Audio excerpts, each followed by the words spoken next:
Chaco, atana leli, atana seli. Donc il a souka. Yango na zolo baba tete la tout ba vandi ba binde na zalia. Na kolobelo te kwa bino moko mitema boza wana boye bino ba tete. Ko ya lali azano ko na nga.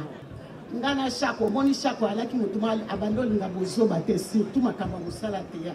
Abandoli nga makamba bozo ba te. Omo ata mususu yemo ka fana motema mukuse. Asiliki nga bisoko siliki osana nga pe motema mukuse lokwayo ah. Yo zana ko na nga le misaka solo bi ozana ko na nga lingina fundo nga bi ofunda nga epa nana. Nga bi boli kambote to bando zana biso bien na ba mabi pelito eto. To zala na problème moko ezate. Omonika basani soki eza place moko etutanaka nde tozalaki me tozalaki bomoko tobanda olinga mosala na biso respect ya air yango nomoni tolandaka ndenge toza boye tolandaka mosala na biso na ndenge ya bien mpe nazofélicité bana yango banzonzingere batiki mama Chaco te kolala kuna kovanda kozala na ye bien po baye bien fait na ye bino mo bozomona nde tozali ya papa mosumu aza na bato nyonso bayaliwa et de santé nationale puissante chez Dr Cathy Munga. Kombo na ngai sœur Cathy Munga nazali naturothérapeute nazali kosunga bandeko bazali na bokono ya ndenge na ndenge au moyen de plantes naturelles bandeko baza na ba problème ya ba hémorroïdes interne tout comme externe infection urinaire prostate azospermique obota ezali te rhumatisme nerf sciatique gouttes règles douloureuses glaucome vision floue motu pasi intense sinusite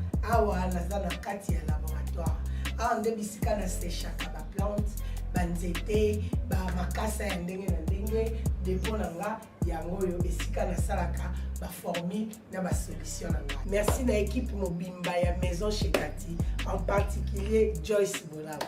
Eye bino batu oyo buza na posa botinda biloko na bino ekoma na kisasa na ndenge kaka botieli bo hésité te agence eza kaka moko Zibe service ya José Baïla agence Zibe service ya José Baïla yewane azalaka mundele te azalaka mutu mwindu na moment ya confinement Zibe service amemeli biso biloko na biso na mbula moko conteneur ekoki kuya 6 fois 7 fois 60 fois agence na eloko mobimba etikala kaka moko Zibe service eza na reine ba numero ya kubenga yango wana kubenga Zibe service eza kusala musele awa na Kisasa eza bongo place ya kubunga te na Sainte Thérèse na sima ya station mbala moko za mubimba afasi na yango la police Zibe service eza wana bana biso toza kaka na Kisasa te toza na Angola toza na Brazza toza na Mbanzango toza na Matadi toza na Boma toza tinaka lesi bango na moment ya confinement na bango na bazansi na bango balali biloko yete ekomi na kezo ya ngai Petit collègue ya maman Chaco na mosala azaki pe noko na ye en tant que mongona motetela et elle va témoigner.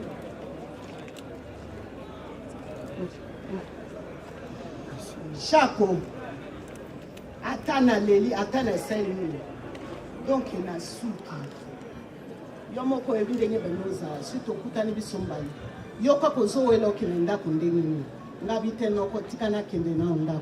Alobi atovanda no muke. Osela nanga kamwanga ingai na Thomson Tolia. Ko lamba na libundu. Ngabi okonyoko langa bokona ni. Tango mabele lisi akufaki na keko kangaye. Na lobi ale kota na se. Bazo simba Chaco bona maboko. Yemoka vanya na azo yoka.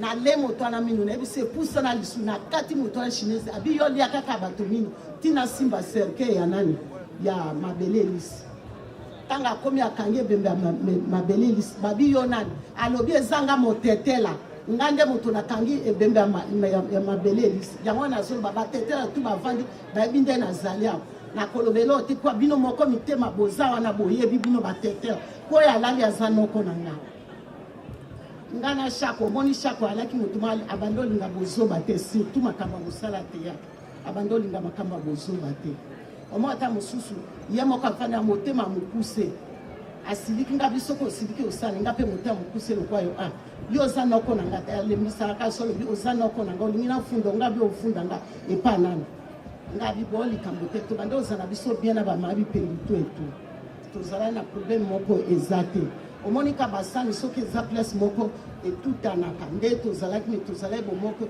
to bande olinga mosala na biso respect ya air yango nomoni tolandaka ndenge toza boye tolandaka mosala na biso na ndenge ya bien mpe nazofélicité bana yango banzonzinge batiki mama chako te kolala kuna kovanda kozala na ye bien mpo baye bien fe na ye bino moko bozomona nde tozali ya papa mosumu aza na bato nyonso bayali wana epuis lisusu na remercier badélégation oyo eye lokwa fondation mirel esalisi biso mama dani na remercier ye mpo batiki biso te merci mpe na remercier bino bajournaliste nyonso ata bajournaliste nyonso banzonzile na remercier bino nyonso na bajournaliste nyonso bazali bapapa bodo baza nazokokoloba te mpo bozokomprendre motion naza nango merci. Voilà, Tobeteli Maman Chako Makassi, à travers ce témoignage, il y a Maman Alinga. Alors maintenant, nous allons écouter. Avec que Batubaza est belé, Batika a mauvais souvenir, il y a Maman Chako, mais tout ça vraiment, compte tenu à temps, on ne va pas prendre tout le monde. Tobengi Ndeko Shaba Moskovitch, oyo azali parmi bato bayambaki Maman Chako na mosala aya kopesa témoignage na ye. Monsieur Shaba, s'il vous plaît.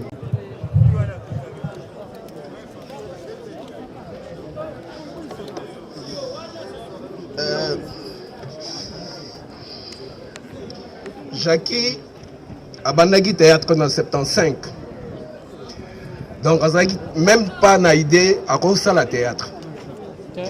Dans 75, biso toza na théâtre populaire Mwangazo, tokomaki na Carex, ya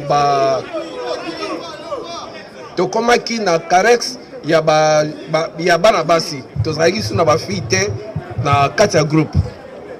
Il fallait sikoyo toluka bana basi baya na kati ya groupe. Inga apasaki sikoyo na Jackie. Jackie azali cousine na ye. Donc Inga azali cousin ya Chako. Et puis ezalaki difficile parce que Chako na kati ya famille na bango papa na bango azaki tellement sévère, ezalaki difficile Jackie asala théâtre. Mais ngai na compagnie ki Inga tokendeki epai kota la papa ba Jackie na Dodoma na Barumbu. Inga essayaki de convaincre papa, mais papa ça a un peu difficile. Mais après ça il y a condition na ye, abia za leki na yo, il faut encadrer bien. Inga assuré que na ko encadrer et chaque répétition na bana ko tikete nanda. Tozala ki chaque répétition sont aussi ici, ya Mwangazo, tozala ke notika Jackie tinanda. Et pièce ya liboso, spectacle na liboso o a Joaki.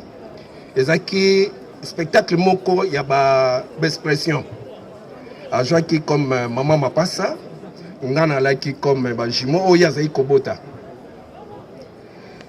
Mais kozanga kaka bana basi azai ko jouer double rôle. Personnage mi balé. Azaki mama o ya boti biso ba Mapasa, mais tanga na koli Mapasa. Na koli fallait na bala. Donc nazai sous ko bala ye oyo yabota kingai.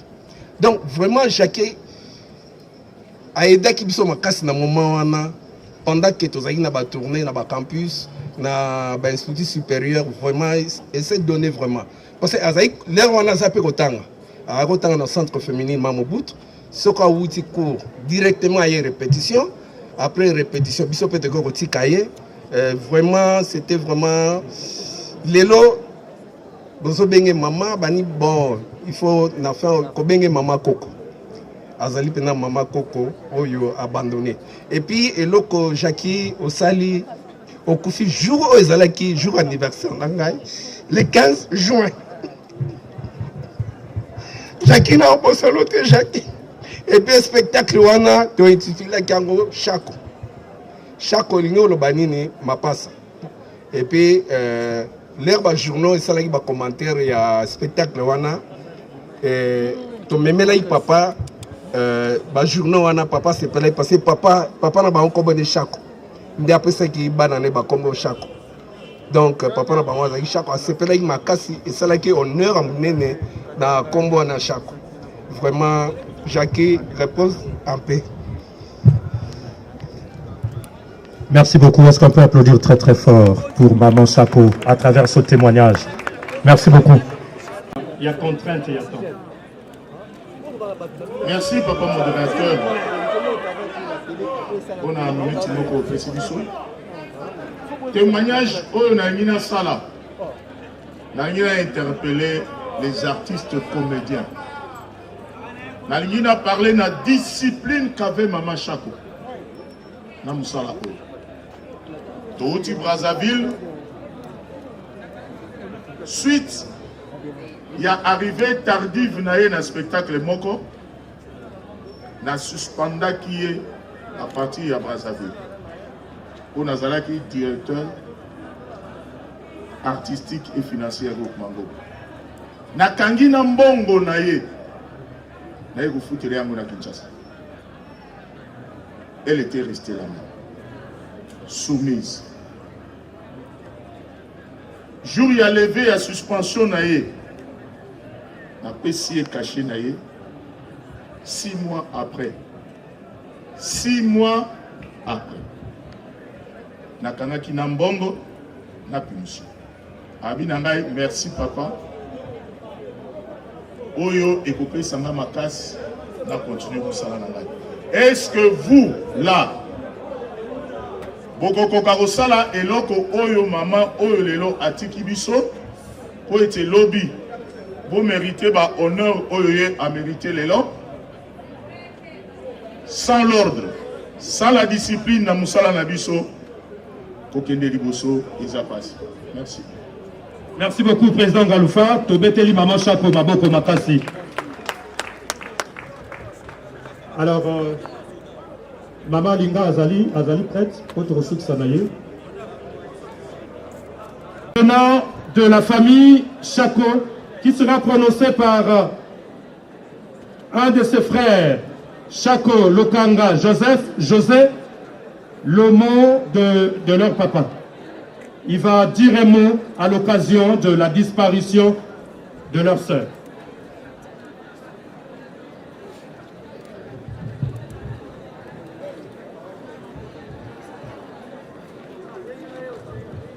Merci beaucoup.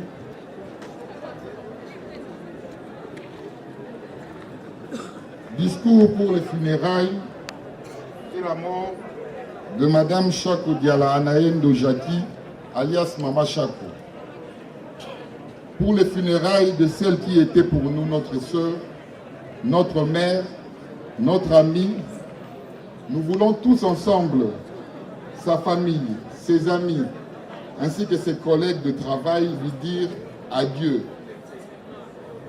La Bible dans Ecclésiaste déclare qu'il y a un temps pour tout, un temps pour toutes choses sous les cieux.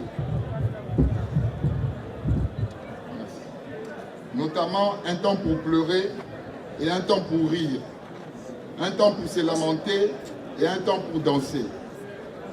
Notre peine est immense. Le décès d'un être proche est une vraie douleur au cœur et à l'âme. La mort de Mama Chako, qui sera suivie bientôt de son enterrement, ne sont pas une fin de vie. Non, son départ est le début d'une nouvelle vie dans un autre monde. Un monde fait d'amour et de bonheur. Certains l'appellent le paradis. Comment lire ces discours d'adieu, ces discours écrits pour un être proche, sans que des larmes d'amour et de peine nous montent aux yeux? Comment lire ces textes d'amour pour un être cher, décédé et pourtant tellement vivant dans nos cœurs et dans nos souvenirs? Mama Chako était pour nous un modèle de vie. Et sa mort est pour nous une leçon de vie. La tristesse de tes enfants témoigne que tu étais l'une des meilleures mères, la meilleure des mamans. Ils te disent, maman, nous t'aimons. Maman, nous ne t'oublierons jamais. Les deuils que nous portons ces jours nous enseignent que notre fille, sœur, meurt, collègue de travail, était un être spirituel et que le passage de la vie à la mort n'est qu'un voyage vers un monde d'amour. À l'heure de la mort de Maman Chako, il nous reste des milliers de ces souvenirs pour alimenter chacun de nos jours de vie, jusqu'au jour de notre mort. Repose en paix. La vie ne dure qu'un instant. L'amour pour les défunts est éternel. Nous ne t'oublierons jamais. Tu es la première à avoir dompté la rigueur de notre papa, que tu as appelé chaleureusement Vieux Macarios. Puisqu'il faut bien nous mourir un jour, nous devons apprendre à vivre comme toi, notre sœur, notre mère, notre repère de vie. Toutes les formules de condoléances, les peines partagées, les deuils qui ont commencé, inscrivent à jamais des pensées pour toi dans nos cœurs pour que notre souvenir de toi ne meure jamais. Adieu l'artiste, repose en paix, nous ne t'oublierons jamais. Je ne saurais terminer ce speech en remerciant de tout cœur toutes les personnes, tant physiques que morales, qui ont durant ces temps de détresse apporté un soutien moral, matériel, financier à ma famille. Mes chaleureux remerciements s'adressent également au gouvernement de la République démocratique du Congo qui, par le biais du ministère de la Culture, Arts et Patrimoine, nous a accompagnés malgré les multiples tâches auxquelles ils doivent vaquer. Je dis et je vous remercie.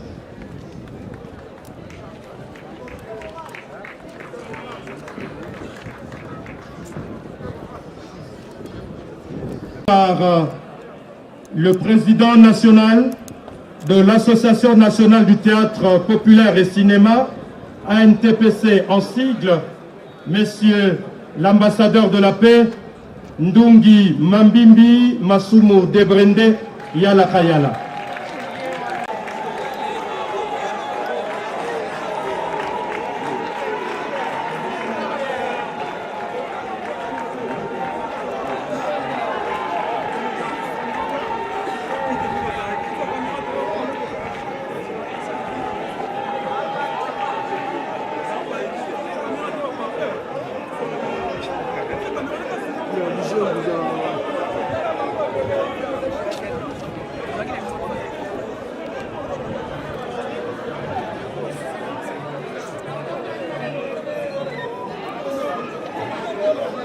Mesdames, Mesdemoiselles et Messieurs, nous voici malheureusement à la fin du spectacle à One Man Show présenté par Maman Chako, l'une des grandes actrices comédiennes de notre pays, la plus ancienne encore très active. Malgré les nombreuses difficultés que l'artiste comédien congolais connaît depuis des lustres, elle est demeurée toute sa vie dans la profession en refusant de vivre dans la résignation.